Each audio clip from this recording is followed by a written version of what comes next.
Irsad Fauzi, mahasiswa Universitas Terbuka, Fakultas Sains dan Teknologi, Prodi Sistem Informasi dengan nomor induk mahasiswa 0559192282.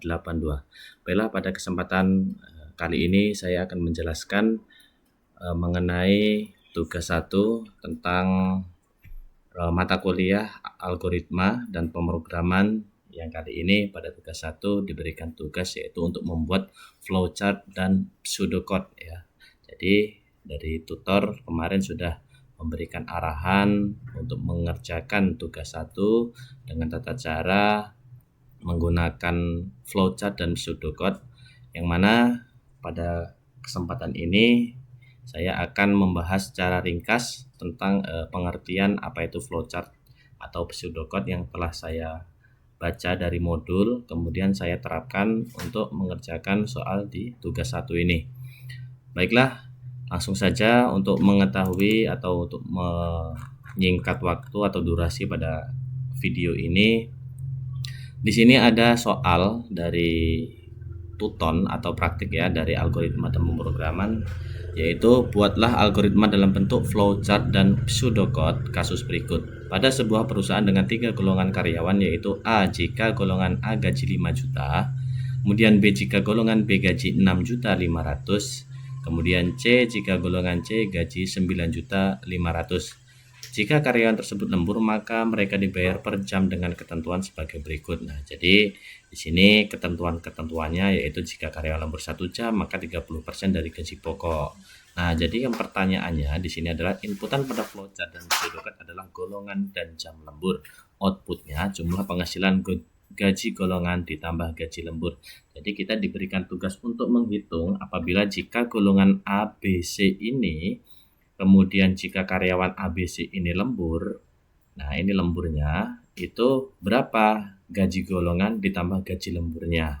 Kemudian kalau tidak lembur sudah pasti tentu jawabannya yaitu gaji pokoknya atau gapoknya saja. Tetapi kalau ada penambahan, yaitu penambahan lembur, maka kita hitung berapa persennya. Kalau misalkan 1 jam berarti penambahnya 30%. Nah ini nanti kita rubah dalam bentuk bilangan desimal dari 30% ini berarti 0,30. Nah seperti itu. Kemudian langsung saja untuk penampilan saya mengerjakan sepaham saya mengenai diagram yang saya buat. Kalau kemarin melalui web itu tutor untuk menjelaskan mengerjakan flowchartnya itu menggunakan flowgorithm ya. Flowgorithm kemarin malam Jumat kalau nggak salah sudah menjelaskan bagaimana cara membuat diagram menggunakan flowgorithm. Nah, tapi di sini saya membaca modul dari modul 3 atau praktikum 1 ini di modul UT algoritma dan pemrograman. Di situ ada perintah untuk membuatnya dengan atau Draw.io ya. Nah, jadi di sini saya kemarin membuatnya dengan menggunakan Draw.io. Nah, ini input hasilan yang sudah saya kerjakan, yang sudah tugasnya sudah saya kumpulkan kemarin, jadi bentuknya dalam seperti ini. Nah, tetapi di sini saya akan menjelaskan bagaimana alur dari flowchart ini dengan soal atau tugas yang berhubungan dengan tugas tadi. Yang pertama di sini kita buka Draw.io. Draw.io itu kita langsung download saja ya seperti biasa, menggunakan cari di websitenya langsung. Nanti kita install Draw.io-nya, tidak saya jelaskan di sini, langsung saja. Apabila ingin membuka Draw.io ini, kita langsung mengambil atau open berkas ini. Nah, berkas ini kemudian di sini ada baru. Nah, nanti seperti itu muncul baru. Nah, tetapi di sini untuk mempersingkat durasi video, kembali lagi saya langsung saja menjelaskan yang sudah saya buat sedikit mengenai apa itu susunan dari flowchart-nya. Jadi pada soal tadi itu ditanya mengenai gaji pokok ataupun ditambah dengan gaji lembur. Nah, jadi di sini yang saya masukkan pertama kali yaitu berupa terminalnya. Di sini simbol terminalnya. Terminalnya itu apa di sini bisa ditulis mulai, bisa dimulai start atau start seperti ini. Nah, jadi seperti ini. Nah, kalau di Draw.io ini itu ketika simbol ini kita munculkan seperti ini. Nah, di sini ada bayangan tanda panah ketika kita tanda panah ini kita klik, kemudian kita arahkan ke bawah, maka di sini ada simbol yang kita butuhkan untuk selanjutnya. Misalkan kita mencet ke sini nih. Nah, ini di sini ada simbol persegi panjang atau aliran proses ya. Kalau persegi panjang itu aliran proses, maka di sini timbul di sebelah kanannya. Kalau kita klik sebelah kirinya, maka kita membutuhkan timbul sebelah kirinya. Nah, jadi seperti itu. Nah, jadi langsung saja ketika di sini kita sudah mulai masukkan simbol terminal start, ini bisa diinput atau tidak, tapi di sini untuk menjelaskan kita tulis start ya, atau mulai di sini bisa juga. Nah, kemudian tanda bawah ini atau arrow itu menunjukkan bahwasanya proses selanjutnya itu memasukkan golongan. Nah, di sini bentuknya persegi panjang. Persegi panjang itu yang dimasukkan sebagai bentuk aliran proses ya, aliran proses masukkan golongan. Kenapa seperti ini? Ya karena ketika kita menginputkan suatu variabel itu harus jelas dulu masukkan golongannya dari mana gitu. Misalkan golongan yang di soal tadi, variabelnya kita ketahui dulu yang dari soal. Nah, di sini ada golongan nah, di sini gajinya A, B, C. Kalau A 5 juta, B ini seperti itu. Kita inputkan dari variabel yang terlebih dahulu melalui di sini. Nah, kemudian selanjutnya row yang ke bawah ini kita masukkan gaji lembur. Nah, ini gaji lembur ini harus kita ketahui dulu gaji lembur dari seorang karyawan masing-masing. Kalau misalkan kita gaji lemburnya kita tanya juga, nanti aliran prosesnya berbeda juga. Tetapi kini di sini kita sudah mengantongi modalnya. Kalau lemburnya 1 jam maka 1 jam maka gaji lemburnya ditambah 30% dari gaji pokoknya. Oke, selanjutnya kemudian kita di sini masukkan golongan. Nah, golongan ini bentuknya ketupat. Ketupat itu apa? Ketupat itu adalah simbol diamond atau simbol untuk menunjukkan cabang dari aliran proses. Nah, jadi cabang dari aliran proses itu berbentuk diamond atau simbol ketupat. Maka di sini kita masukkan golongan. Nah, nanti ketika golongan ini yang saya masukkan golongannya apa? Golongannya itu yang tadi. Nah, ketika saya memasukkan golongan-golongan yang ini. 5 juta, yang B 6.500.000, maka di sini ada lagi cabangnya lagi, kita inputkan lagi persegi panjangnya. Nah, persegi panjangnya kita masukkan seperti ini. Misalkan nah sini.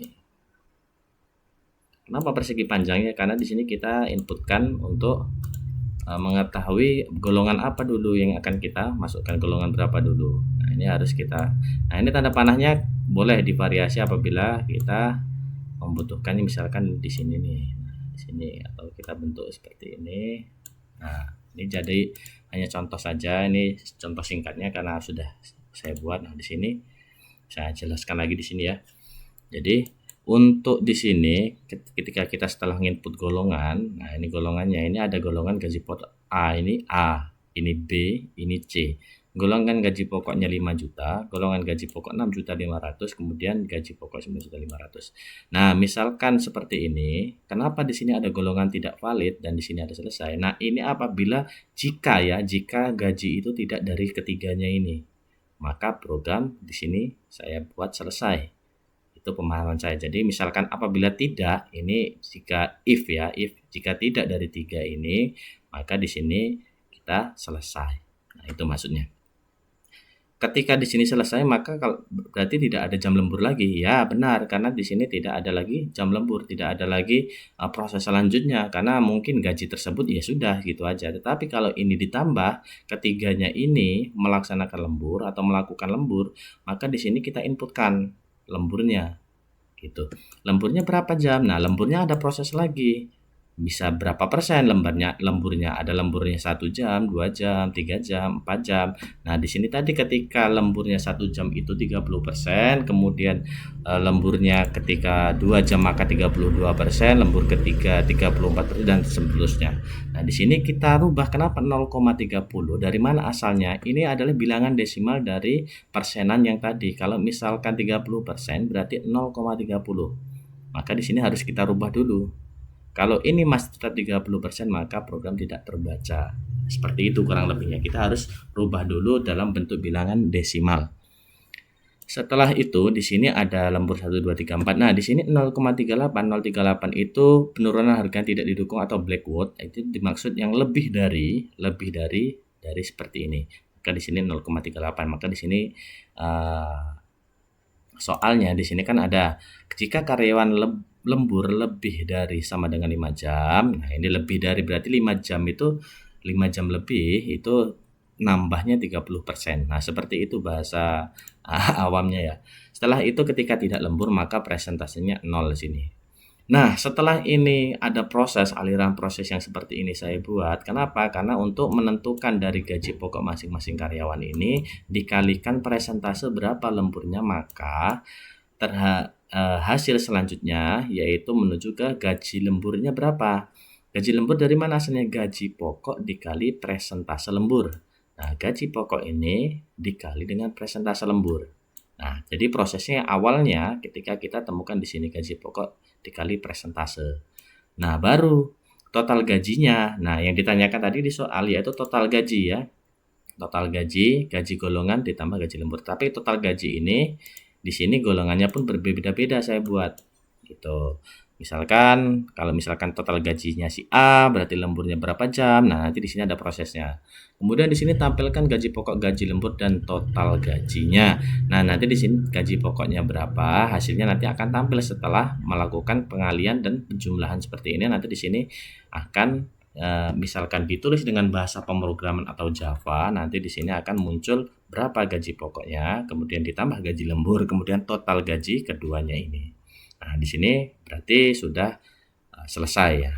Nah, bagaimana selanjutnya untuk merubah atau untuk menerapkan flowchart ini ke dalam pseudocode, algoritma pseudocode.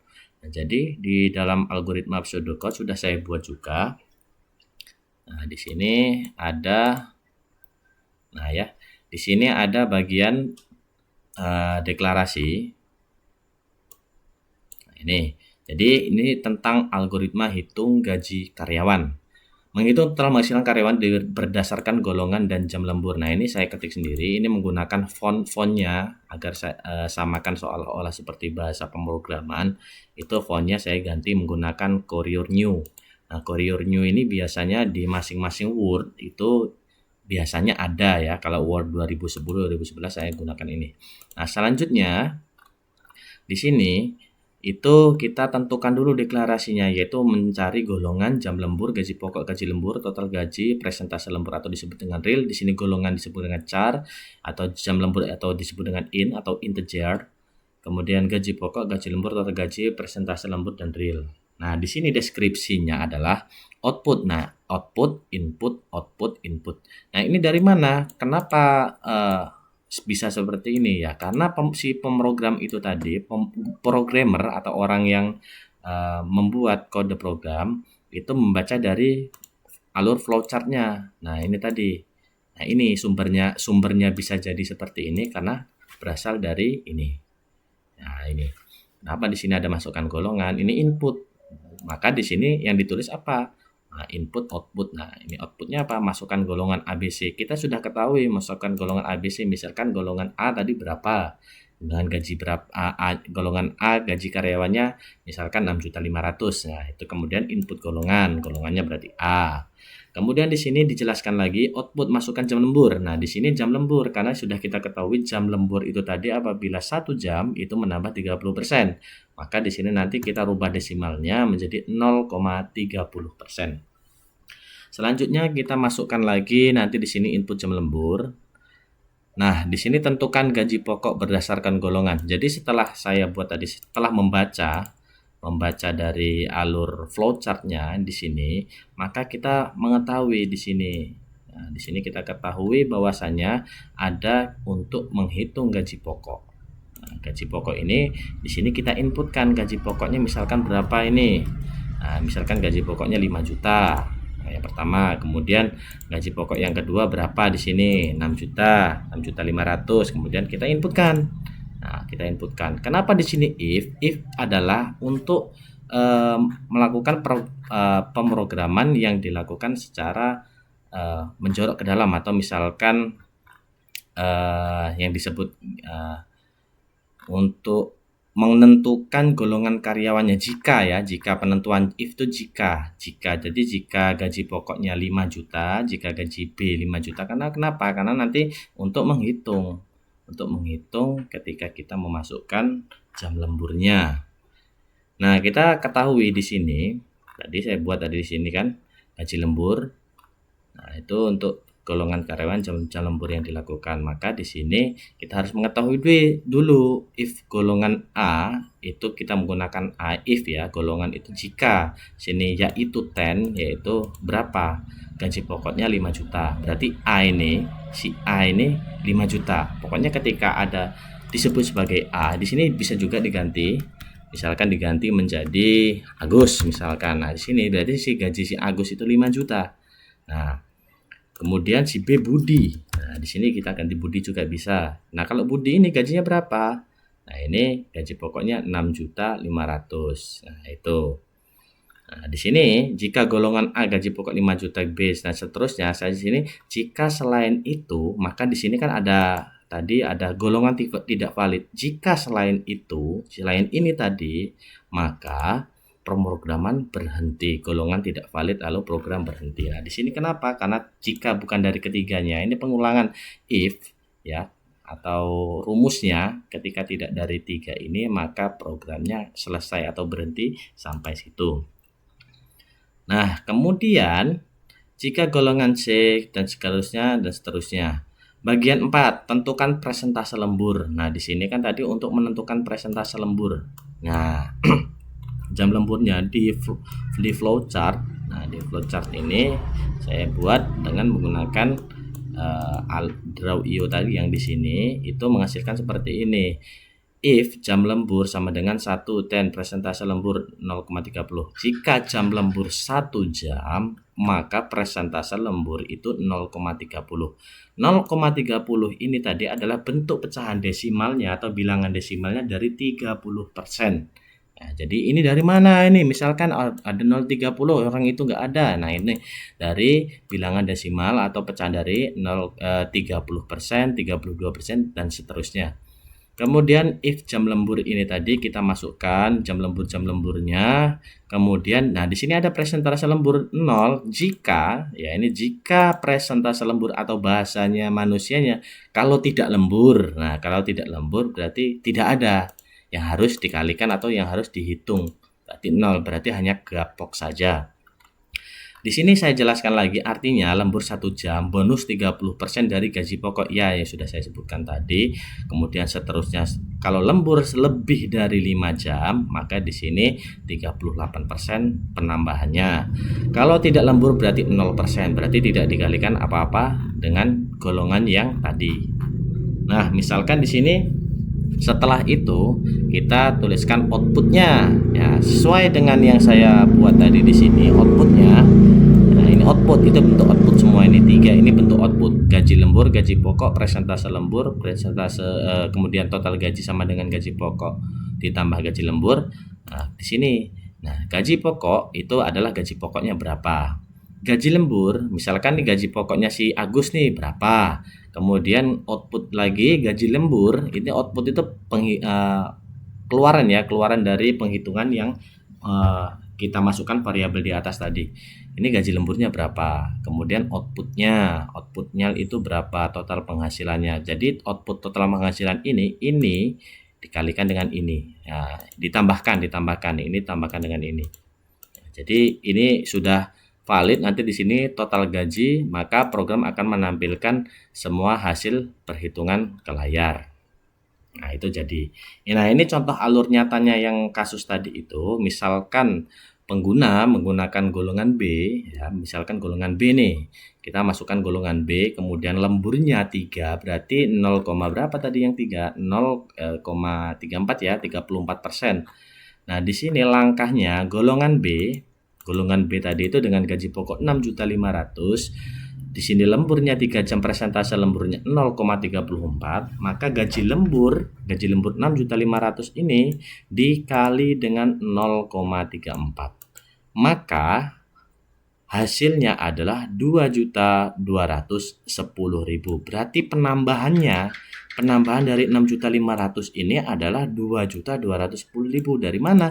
Karena di sini dia sudah bekerja, si B ini misalkan Budi ini kerja selama 3 jam, maka uangnya atau gajinya nambah sebesar 2.210.000.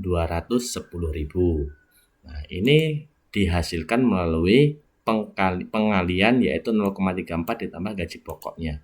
Kemudian berapa kalau misalkan ini kita tambahkan dengan ini, maka ini akan fix hasil akhir dari penjumlahan untuk total gaji secara keseluruhan. Total gajinya 6.500.000 nih. Kemudian ditambah 2.210.000, maka hasil akhirnya yaitu 8.710.000. Nah, dari di sini adalah hasil akhir dari gaji si Budi tadi. Nah, outputnya maka di sini akan keluar gaji pokoknya 6.500.000, gaji lemburnya 2.210.000, kemudian total penghasilannya 8.710.000 untuk hasil akhirnya untuk yang B. Nah, gimana kalau misalkan kita akan menampilkan semuanya, yaitu menggunakan perulangan. Apabila programmer ingin menampilkan hasilnya, misalkan si B aja, kalau misalkan si B ini lemburnya 1 jam, lemburnya 2 jam, nah itu kita lebih mudah lagi menggunakan looping. Nah, nanti looping karena belum masuk sesi looping sebenarnya, tapi kita sudah menjelaskan untuk intinya saja looping mungkin next time. Nah, untuk mempersingkat waktu ya, karena durasi sudah 21 menit. Baiklah. Kemudian codingan yang ini atau program yang dibuat dalam bentuk pseudocode ini, jika dirubah, sebenarnya ini belum masuk Ibu dosen ya, jadi mohon maaf, ini hanya sekedar selingan yang saya ketahui setelah membaca modul. Nah, ini apabila kita terapkan di dalam bentuk Java, maka hasilnya adalah seperti ini. Nah, ini hanya hanya wawasan saja, penambahan wawasan bagi saya.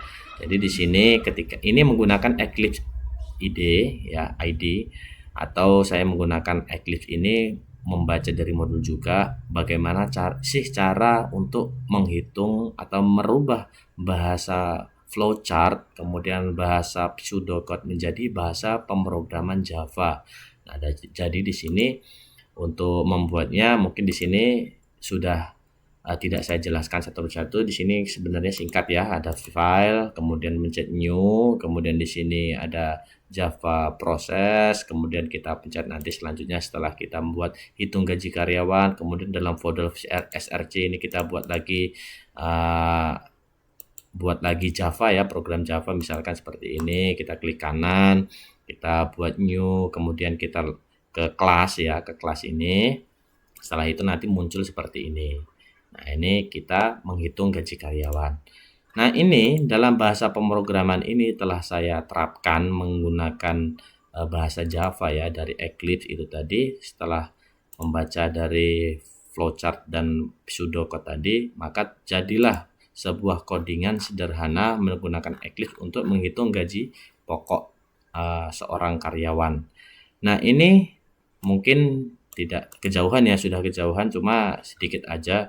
Benar, ternyata bisa dihitung menggunakan bahasa Java setelah kita membaca dari alur flowchart dan alur pseudocode. Di sini kita bisa menghitung, menentukan mana gaji A itu berapa, bisa kita ketahui menggunakan bahasa pemrograman yang sangat singkat. Tetapi kalau kita menggunakan algoritma yang menghitung satu-satu, ya kemungkinan kita susah. Mungkin jadi definisi dari algoritma semakin selain efisiensi atau mempermudah, maka di sini benar-benar sangat membantu ya menggunakan algoritma ini. Jadi untuk menghitung itu tidak perlu menghitung satu-satu karena algoritma sudah kita persiapkan programnya dari sebelumnya. Baik, ini contoh ya, hanya contoh singkat saja. Apabila kita ingin mengetahui, contohnya misalkan kita ingin mengetahui gaji dari golongan A, kita jangan A lah, yang C aja nih yang banyak uangnya nih. Yang C itu jika ia lembur lebih dari 5 jam, nah itu bagaimana? Nah gitu, kita cari aja. Ini sudah saya buat tapi tidak saya jelaskan satu-satu. Sebenarnya sama. If ini apabila jam lemburnya 1, maka persentase lemburnya dikalikan 0,30, sama sebenarnya dari pseudocode yang dibuat tadi. Kemudian else itu if jika lagi 2 jam, kemudian 0,32 ini sama. Kemudian gaji lembur sama dengan gaji pokok. Di sini menggunakan tanda bintang sebagai pengalian, perkalian atau persentase lemburnya. Di sini kita masukkan persentase lembur dari mana? Dari sini. Kemudian gaji pokok ini dari mana? Gaji pokok dari sini. Nah, ini sudah ada ya blok-bloknya. Blok-bloknya ini apa ini? Kok ada slash-slash? Ini adalah komentar atau ini tidak akan tampil ya. Kalau komentar itu kata Ibu Tutor kemarin tidak akan tampil di sebuah pemrograman. Baik, langsung saja kita run. Di sini klik kanan bagian di sini ya. Kita klik kanan, kita run as, run. Nah, di sini di konsol itu akan muncul untuk memasukkan golongan. Berarti misalkan kita ini ingin mengetahui gajinya siapa ya? Gajinya si C. Si C ini kita klikkan C ya, kemudian pencet enter. Nah, di sini suruh masukkan jam lembur lagi. Misalkan jam lemburnya berapa nih? Kita masukkan misalkan jam lemburnya 5 deh, 5. Misalkan 5. Nah, di sini kenapa tidak masuk? Karena di sini angkanya sudah lebih dari. Maka di sini kita ulangi saja ketika kita nanti untuk mempersingkat waktu juga. Nah, kita misalkan run as nih. Nah, ini misalkan masukkan golongan C. Kemudian gaji lemburnya selama 4 jam. Nah, ini sama saja. Ini total penghasilannya juga lebih dari, maka di sini tidak menampilkan. Tetapi jika menghitung A saja bisa. Ini misalkan hanya untuk pembelajaran saja. Kita misalkan masukkan A. Kemudian jam lemburnya kita masukkan menjadi 1 jam lah, misalkan 1 jam. Nah, di sini terhitung. Gaji pokoknya 5 juta, gaji lemburnya di sini 1.500.000, maka total penghasilannya ini ditambah ini menjadi 6.500.000. Ya benar. Jadi inilah sebuah programmer Java yang tadinya dibaca menggunakan alur flowchart oleh programming tadi, dibaca melalui suruh membuat seperti ini nih. Ini harus kita langkah-langkahnya seperti ini. Maka dari itu ini kita rubah jadi dengan alur pseudocode. Nah, jadi pseudocode-nya seperti ini. Kemudian si programmer tadi merubahnya dengan menggunakan bahasa Java. Nah, bahasa Java itu benar sekali, sangat banyak. Kemarin Ibu Tutor sudah menyampaikan bahasa Java itu banyak, bisa menggunakan Python ya. Python yang lagi booming ya. Python memang digunakan di mana-mana selain bahasanya mudah digunakan. Kemudian banyak juga usernya. Nah, ini saya menggunakan Eclipse juga, tetapi menggunakan Eclipse ini mungkin karena saya ingin mengetahui dari modul tadi perintahnya, maka saya ikuti. Kalau kemarin lewat flowgorithm itu misalkan ketika kita membuat alur flowchart itu flowgorithm, tapi saya mencoba menggunakan Draw.io, mohon maaf Ibu Tutor, jadi saya menggunakan Draw.io mungkin untuk mempermudah saya juga dalam membaca modul situ untuk mengikutinya. Jadi itulah tadi tugas yang bisa saya kerjakan atau yang sudah saya kerjakan dengan pemahaman saya mengenai alur flowchart dan pseudocode-nya. Kemudian apabila ada kesalahan, mungkin kesalahannya karena kurang paham atau seperti apa, tapi mungkin seperti Ibu Tutor kemarin katakan, alur algoritma itu tergantung programmernya, tetapi tujuannya sama ya. Jadi yang bisa saya pahami itu seperti ini. Jadi menggunakan bahasa algoritma, bahasa flowchart dan pseudocode-nya seperti ini. Jadi ini yang saya bisa pahami. Jadi apabila ada kesalahan, mungkin dari pribadi saya dalam tutur kata juga yang kurang berkenan, kepada Ibu Tutor saya mohon maaf. Saya akhiri, wabillahi taufik wal hidayah. Wassalamualaikum warahmatullahi wabarakatuh.